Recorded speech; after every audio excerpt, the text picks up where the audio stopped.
चलिए प्रार्थना से शुरू करते हैं। वसुदेवसुतं देवं कंसचाणूरमर्दनं देवकी परमानन्दं कृष्णौ वन्दे जगद्गुरुं श्रीकृष्णौ वन्दे जगद्गुरुं। जय श्री कृष्ण सभी को। जय श्री कृष्ण। आज हम शुरू करेंगे सेकंड अध्याय के छठे श्लोक से। यस पद्मा दीदी। जय श्री कृष्ण। न चैतद्विद्म कतरन्नो गरीयो यद्वा जयेम यदि वा नो जयेयुः यानेव हत्वा न जिजीविषामः एव स्थिता प्रमुखे धार्तराष्ट्राः। अभी अर्थ है श्लोक का। हम यह भी नहीं जानते कि हम लोगों के लिए युद्ध करना और न करना, इन दोनों में से कौन सा अत्यंत श्रेष्ठ है, और हमें इसका भी पता नहीं है कि हम उन्हें जीतेंगे अथवा वे हमें जीतेंगे। जिनको मारकर हम जीना भी नहीं चाहते, वे ही धृतराष्ट्र के संबंधी हमारे सामने खड़े हैं। अभी व्याख्या है। जी जी, इसके नीचे जो टिप्पणी दी है वो भी पढ़ना है। वो नहीं ना, ठीक है। व्याख्या। न चैतद विद्म कतरन्नो गरीयः। मैं युद्ध करूं अथवा न करूं, इन दोनों बातों का निर्णय मैं नहीं कर पा रहा हूँ।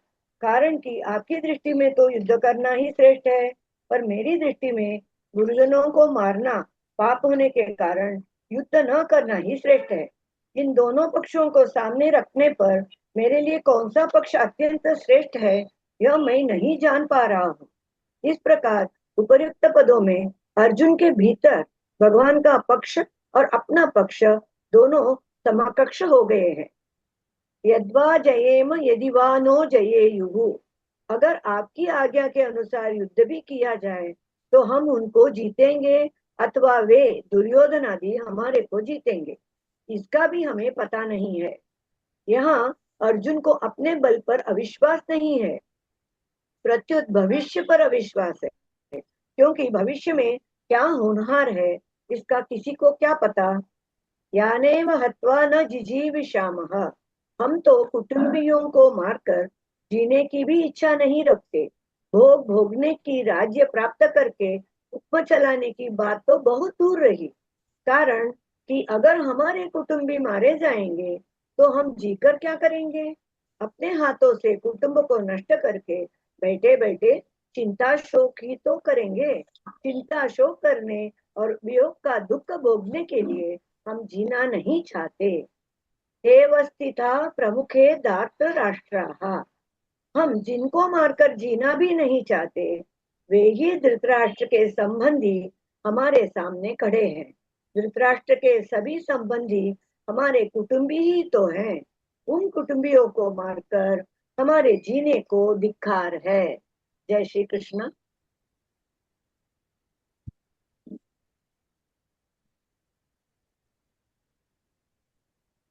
श्लोक 7वां। कार्पण्य दोषोपहतः स्वभावः पृच्छामि त्वां धर्म सम्मूढ़ चेताः यच्छ्रेयस्या निश्चितं ब्रूहि तन्मे शिष्यस्तेऽहं साधिमां त्वां प्रपन्नम्।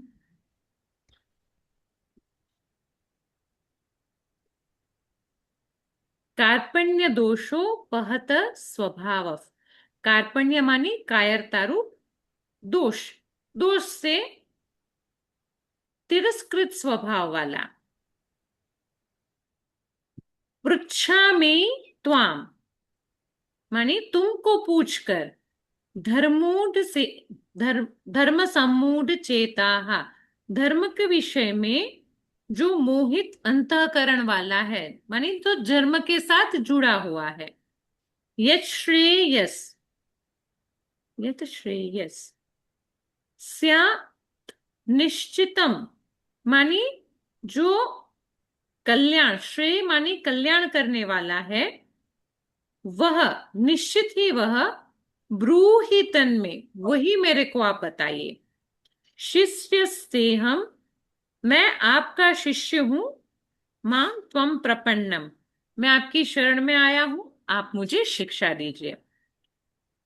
कायरता रूप दोष से तिरस्कृत स्वभाव वाला, धर्म के विषय में मोहित अंतःकरण वाला, आपसे पूछता हूं, जो निश्चित कल्याण करने वाली हो वह बात मेरे लिए कहिए। मैं आपका शिष्य हूं, आपके शरण में हूं, मुझे दीक्षा दीजिए। व्याख्या। कार्पण्य दोषो पहत स्वभाव पृच्छामि त्वां धर्म सम्मूढ़ चेताः। पहला पूरा श्लोक का पंक्ति एक साथ यहाँ पे लिया है।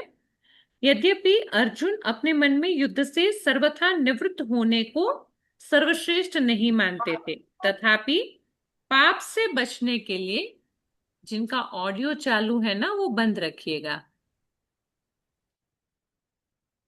पाप से बचने के लिए उनको युद्ध से उपराम होने के सिवाय दूसरा कोई उपाय भी नहीं दिखता था। पाप कौन से पाप से बचना है? अपने स्वजन, अपने गुरुजनों को मारकर जो पाप लगने वाला है उस पाप से। इसलिए वे युद्ध से उपराम होना चाहते थे और उपराम होने को गुण ही मानते थे, कायरता रूप दोष नहीं। परंतु भगवान ने अर्जुन की इस उपरति को कायरता और हृदय की तुच्छ दुर्बलता कहा, तो भगवान के उन निसंदिग्ध वचनों से अर्जुन को ऐसा विचार हुआ कि युद्ध से निवृत्त होना मेरे लिए उचित नहीं है।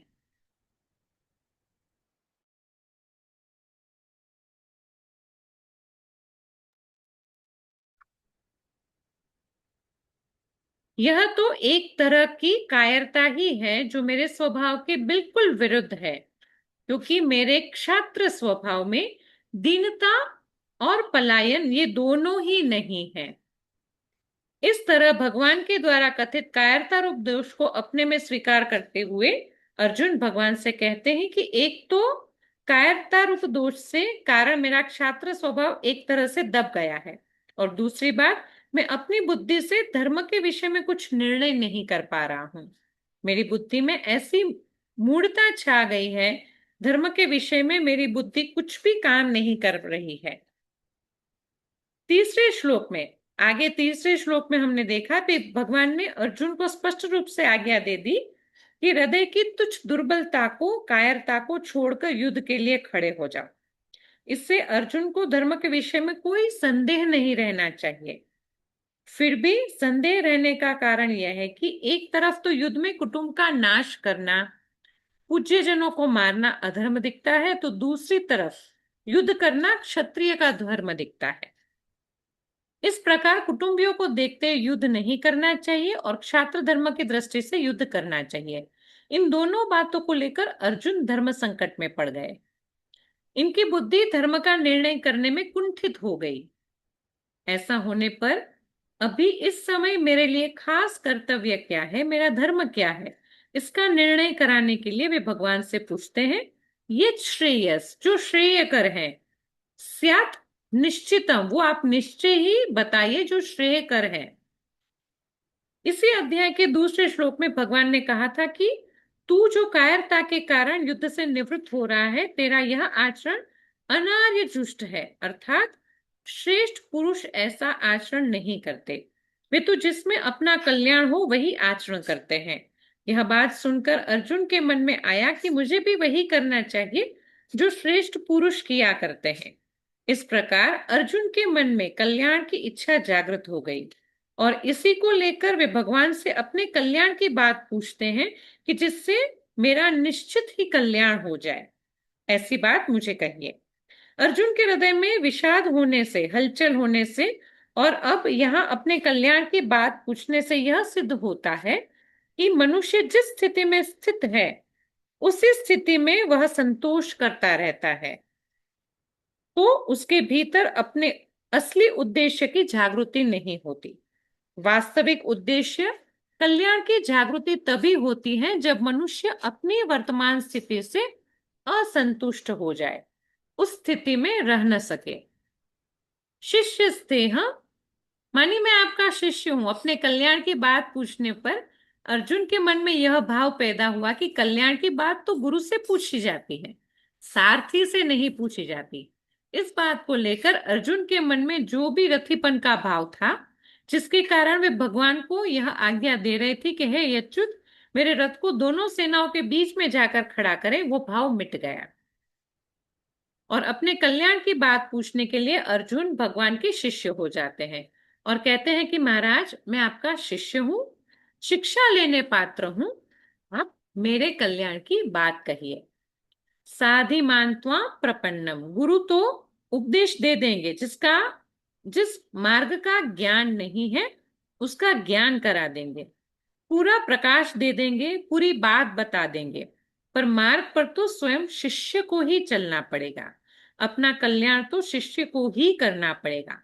मैं तो ऐसा नहीं करना चाहता कि भगवान उपदेश दे और मैं उसका अनुष्ठान करूं, क्योंकि इससे मेरा काम नहीं चलेगा। अतः अपने कल्याण की जिम्मेदारी मैं अपने पर क्यों रखूं, गुरु पर ही क्यों न छोड़ दूं। जैसे केवल माँ के दूध पर ही निर्भर रहने वाला बालक बीमार हो जाए तो उसकी बीमारी दूर करने के लिए औषध स्वयं माँ को ही खानी पड़ती है, बालक को नहीं। इसी तरह मैं भी सर्वथा गुरु के ही शरण में हो जाऊं, गुरु पर ही निर्भर हो जाऊं, तो मेरे कल्याण का पूरा दायित्व गुरु पर ही आ जाएगा। स्वयं गुरु को ही मेरा कल्याण करना पड़ेगा। इस भाव से अर्जुन कहते हैं कि मैं आपके शरण में हूं, मेरे को शिक्षा दीजिए। यहाँ अर्जुन त्वाम प्रपन्नम पदों से भगवान के शरण होने की बात तो कहते हैं, पर वास्तव में सर्वथा शरण हुए नहीं है। अगर वे शरण में होते तो फिर उनके द्वारा साधी मां मेरे को दीक्षा दीजिए, यह कहना नहीं बनता, क्योंकि सर्वथा शरण होने पर शिष्य का अपना कोई कर्तव्य रहता ही नहीं। दूसरी बात, आगे 9वें श्लोक में अर्जुन कहेंगे कि मैं युद्ध नहीं करूंगा, न युद्ध से। अर्जुन की यह बात भी शरणागति के विरुद्ध जाती है। कारण शरणागति होने के बाद मैं युद्ध करूंगा या नहीं करूंगा, क्या करूंगा और क्या नहीं करूंगा, यह बात रहती ही नहीं। उसको यह पता ही नहीं रहता कि शरण्य क्या करेगा और क्या नहीं कराएंगे। उसका तो यही एक भाव रहता है, अब शरण्य जो कराएंगे वही करूंगा। अर्जुन की इस कमी को दूर करने के लिए ही आगे चलकर भगवान को मामेकम शरणम व्रज, 18वें अध्याय का 66 श्लोक, एक मेरी शरण में आ जा, ऐसा कहना पड़ा। फिर अर्जुन ने भी करिष्ये वचनम तव, 18वें अध्याय का 73वां श्लोक, आपकी आज्ञा का पालन करूंगा, यह कहकर संपूर्ण शरणागति को स्वीकार किया। मानी इस श्लोका में अर्जुन कह रहे हैं कि मेरी कायरता को दूर करने के लिए जो भी चीज पर्याप्त है ना, वो आप मुझे बताइए। हम्म, मैं आपको अपना गुरु मानता हूं, आप कृपया मुझे शिक्षा दीजिए, ये बताइए। यहाँ पर क्या है देखो, उनके सारथी है, उनके सखा है भगवान। हम्म, तो पहले क्या, पहले अध्याय का कंसेप्ट लेके बताया कि वो भगवान को सारथी मानकर बोलते हैं, चलो आगे चलो, हाँ, और रथ को मध्य में स्थित करो ताकि मैं देख सकूं कि क्या हो रहा है। हम्म, अभी क्या बोल रहे हैं, अभी उसको ध्यान में आया कि नहीं, ये तो भगवान है, मेरे सखा है, जो सारी सब कुछ जानते हैं। तो फिर जब हम लोग हिम्मत हार जाते हैं ना, तब जो बड़ी ये डिवाइन एनर्जी है ना, हम उसकी सहायता लेते हैं। पहले अध्याय में जब अर्जुन को लगता है कि नहीं, अब मैं कुछ भी नहीं कर सकूंगा, मुझे पता ही नहीं है, देखो माँ ने बोला है वो धर्म है, वो करना है, इसलिए हम युद्ध करने के लिए आए हैं। पर सामने जो खड़े हैं, उनके सामने युद्ध करना मुझे अधर्म दिख रहा है।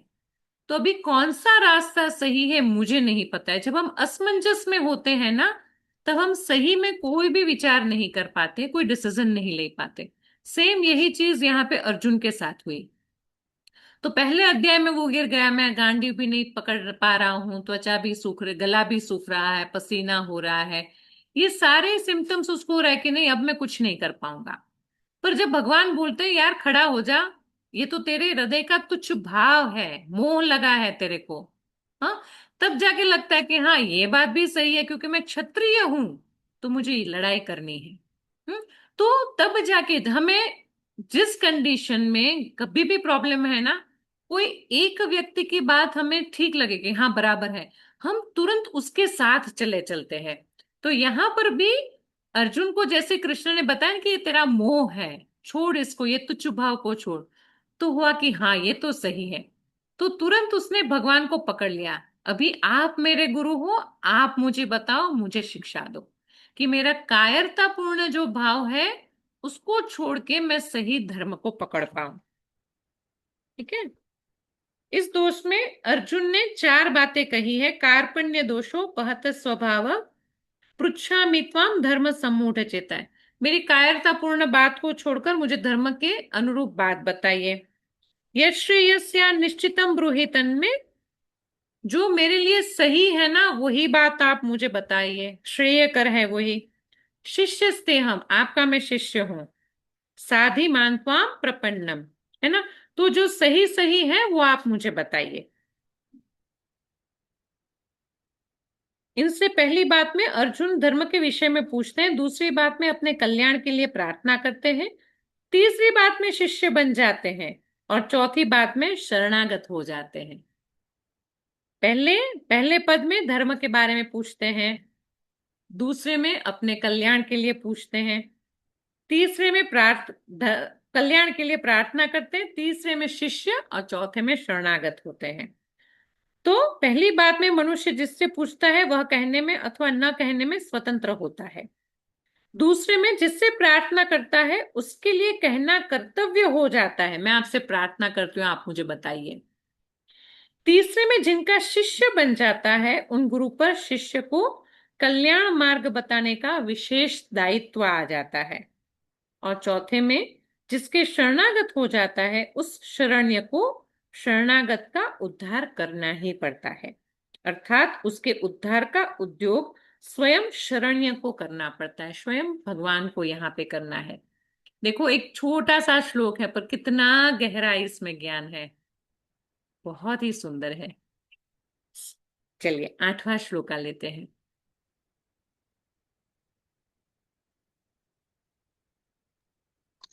आठवां मैं लू ना दीदी? हाँ जी। जी। न हि प्रपश्यामि ममाप्नुद्याद् यच्छोकमुच्छो क्षणमिन्द्रियाणाम् अवाप्य भूमा वस्पत्न मृदै राज्यं सुराणामपि चाधिपत्यम्। कारण कि पृथ्वी पर धन धान्य समृद्धि और शत्रु रहित राज्य तथा स्वर्ग में देवताओं का आधिपत्य मिल जाए तो भी इंद्रियों को सुखाने वाला मेरा जो शोक है वह दूर हो जाए, ऐसा मैं नहीं देखता हूँ। व्याख्या। अर्जुन सोचते हैं कि भगवान ऐसा समझते होंगे कि अर्जुन युद्ध करेगा तो उसकी विजय होगी और विजय होने पर उसको राज्य मिल जाएगा, जिससे उसके उसके चिंता शोक मिट जाएंगे और संतोष हो जाएगा। परंतु शोक के कारण मेरी ऐसी दशा हो गई है कि विजय होने पर भी मेरा शोक दूर हो जाए, ऐसी बात मैं नहीं देखता। अवाप्य भूमा वसपत्न मृदं राज्यम। अगर मेरा जो धन धान्य से संपन्न और निष्कंटक राज्य मिल जाए, अर्थात जिस राज्य में प्रजा खूब सुखी हो, प्रजा के पास खूब धन धान्य हो, किसी चीज की कमी ना हो और राज्य में कोई वैरी भी ना हो, ऐसा राज्य मिल जाए तो भी मेरा शोक दूर नहीं हो सकता। सुराणामपि चाधिपत्यम। इस पृथ्वी के तुच्छ भागों वाले राज्य को भी, बात राज्य की तो बात ही क्या, इंद्र इंद्र का दिव्य भोगों वाला राज्य भी मिल जाए तो भी मेरा शोक जलन चिंता दूर नहीं हो सकती। अर्जुन ने पहले अध्याय में ये बात कही थी कि मैं ना तो विजय चाहता हूँ, ना राज्य चाहता हूँ और ना सुख ही चाहता हूँ, क्योंकि उस राज्य से क्या होगा, उन भोगों से क्या होगा जो उस जीने से क्या होगा जिनके लिए हम राज्य भोग एवं सुख चाहते हैं, वे ही मरने के लिए सामने खड़े हैं। पहले अध्याय का 32वां 33वां श्लोक। यहाँ अर्जुन कहते हैं कि पृथ्वी पर धन धान्य संपन्न और निष्कंटक राज्य मिल जाए और देवताओं का आधिपत्य मिल जाए तो भी मेरा शोक दूर नहीं हो सकता, मैं उनसे सुखी नहीं हो सकता। वहां पहले अध्याय के 32वें 33वें श्लोक में मैं कौटुंबिक ममता की वृत्ति ज्यादा होने से अर्जुन की युद्ध से उपरति हुई है, पर यहाँ उनकी जो उपरति हो रही है वह अपने कल्याण की वृत्ति पैदा होने से हो रही है। अतः वहां की उपरति और यहाँ की उपरति में बहुत अंतर है। न हि प्रपश्यामि ममाप्नु द्याद्यच्छो कमुच्छो क्षणमिंद्रियाणाम। जब कुटुंबियों के मरने की आशंका से ही मरने को इतना शोक हो रहा है, तब उनके मरने पर मेरे को कितना शोक होगा। अगर मेरे को राज्य के लिए ही शोक होता तो वह राज्य के लिए राज्य मिलने से मिट जाता, परंतु कुटुंब के नाश की आशंका से होने वाला शोक राज्य के मिलने से कैसे मिटेगा। शोक का मिटना तो दूर रहा, प्रत्युत शोक और बढ़ेगा, क्योंकि युद्ध में सब मारे जाएंगे तो मिले हुए राज्यों को कौन भोगेगा, वह किसके काम आएगा। अतः पृथ्वी का राज्य और स्वर्ग का आधिपत्य मिलने पर भी इंद्रियों को सुखाने वाला मेरा शोक दूर नहीं हो सकता, क्योंकि जिनके लिए ये सब युद्ध और ये सब हो रहा है वही नहीं रहेंगे तो राज्य किस काम का, अर्जुन का कहना है। बहुत सुंदर। नवा अध्याय हीना दीदी, श्लोका आप म्यूट पे हैं। हाँ जी। संजय उवाच एवमुक्त्वा ऋषिकेशं गुडाकेशः परन्तप न योत्स्य इति गोविन्दम् उक्त्वा तृष्णिं बभूवः। व्याख्या। एवमुक्त्वा ऋषिकेशम, अर्जुन ने अपना और भगवान का दोनों का पक्ष सामने रखकर उन पर विचार किया तो अंत में वे इसी निर्णय पर पहुंचे कि युद्ध करने से अधिक राज्य प्राप्त हो जाएगा, मान हो जाएगा, संसार में यश हो जाएगा, परंतु मेरे हृदय में जो शोक है, चिंता है, दुख है, वे दूर नहीं होंगे। अतः अर्जुन को युद्ध न करना ही ठीक मान लिया।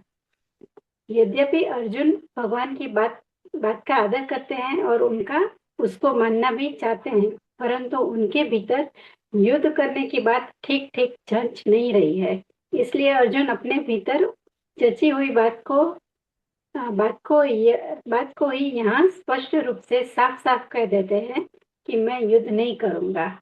इस प्रकार जब अपनी बात, अपने निर्णय भगवान से साफ साफ कर दिया, तब भगवान ने कहने के लिए और कोई बात बाकी नहीं रही, अतः वे चुप हो जाते हैं।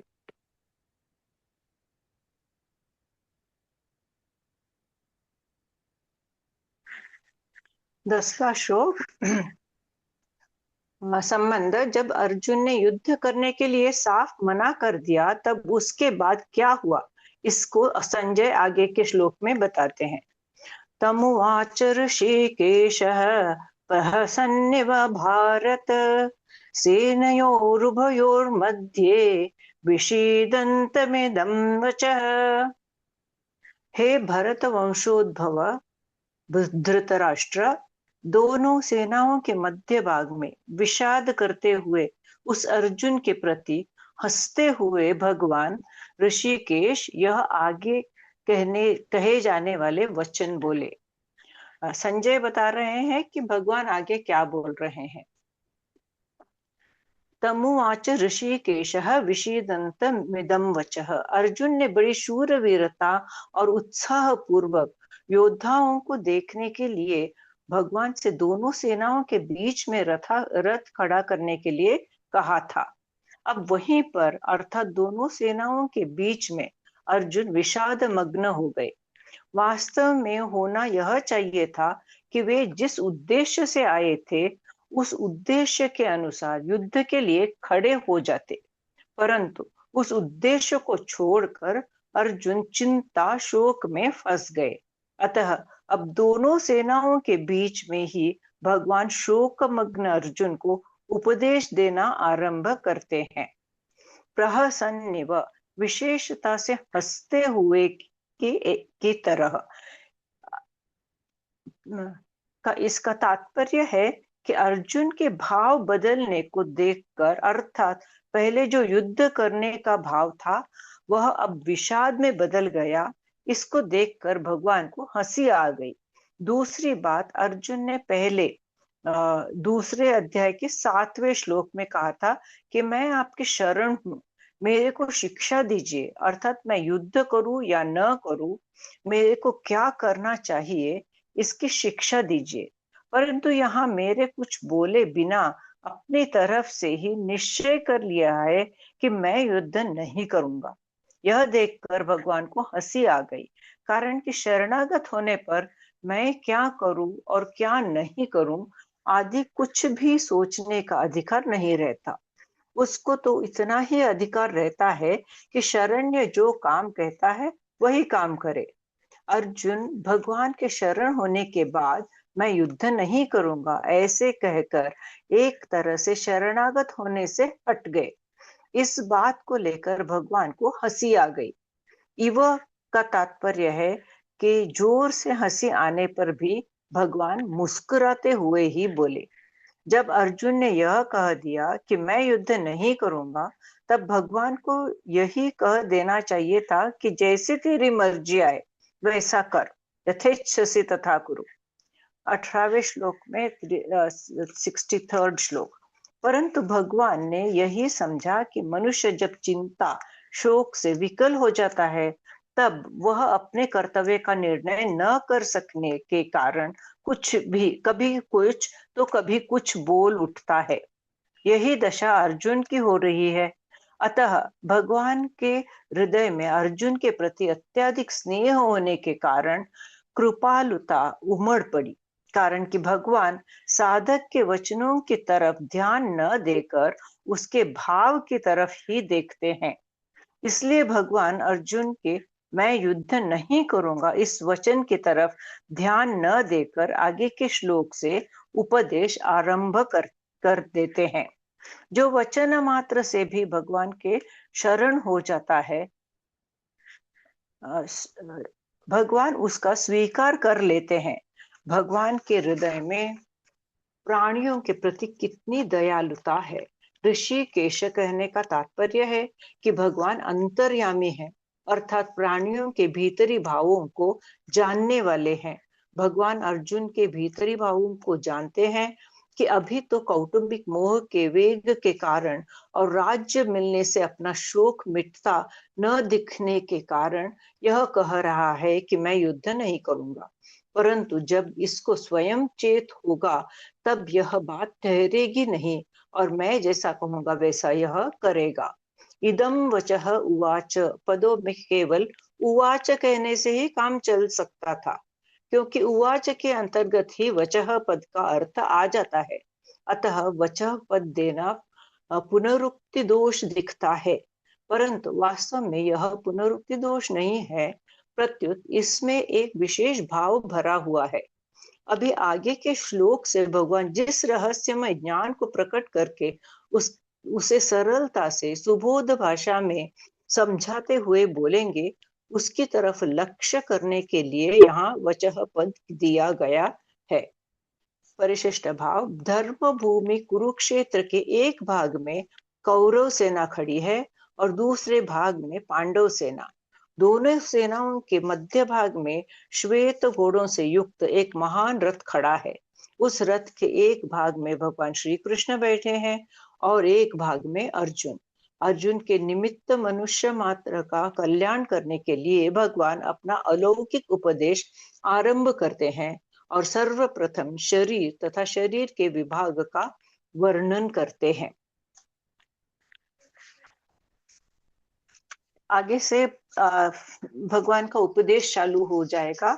यहाँ पर संजय कहते हैं कि भगवान अर्जुन को कितना प्रेम करते हैं, अंतर्यामी हैं, इसीलिए अर्जुन ने जितनी भी बातें कही थी कि मैं किस लिए युद्ध नहीं करूंगा, जितने जितने भी ये बताए थे कि वंश का नाश होगा, कुल स्त्रियों का संकरण होगा, अनेक कारणों से बताया था कि मैं युद्ध नहीं करूंगा, और शरणागत होने पर भी वो युद्ध नहीं करूंगा, ऐसे बोल रहे हैं। इसीलिए भगवान को थोड़ी सी हंसी आ रही है, क्योंकि जब कहते हैं कि मैं आपके शरण में हूँ, मैं आपका शिष्य हूँ, फिर भी अर्जुन के मन में ऐसे भाव है कि शायद भगवान मेरी भावना अभी भी समझे नहीं है, इसीलिए वो फिर भी मैं शरणागत हूँ बोलने के बाद भी वो मुझे युद्ध करने के लिए बोलेंगे, और युद्ध नहीं करना है, ये तो अर्जुन के मन में एकदम पक्का विचार था, इसीलिए उन्होंने ऐसे कहा था। लेकिन भगवान अंतर्यामी है,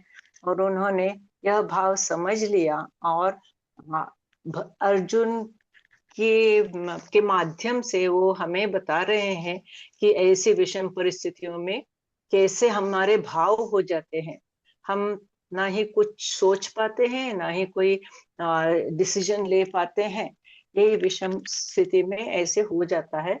तो जो भी हमारा कल्याण होगा, वो कल्याण करने वाला हमारा गुरु होगा, या हमारे माता पिता हो, या कोई जो भी हमें उपदेश करे, उस उपदेश को हमको मानना चाहिए।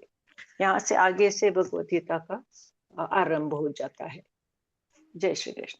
जय श्री कृष्ण। अंतिम प्रार्थना कौन करेंगे? यस रेणु मैं जी। बोलूं? हाँ, आप कर दीजिए वत्सला दीदी। जी।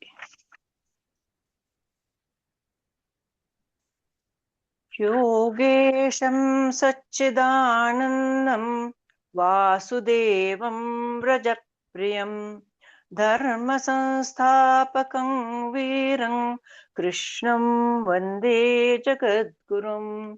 श्री कृष्णं वन्दे जगद्गुरुं। श्री कृष्ण अर्पणमस्तु। हरि ओम। श्री कृष्णार्पणमस्तु। दीदी, जय श्री कृष्ण। जय श्री कृष्ण। एक मिनट, जय योगेशम श्री जरा स्लो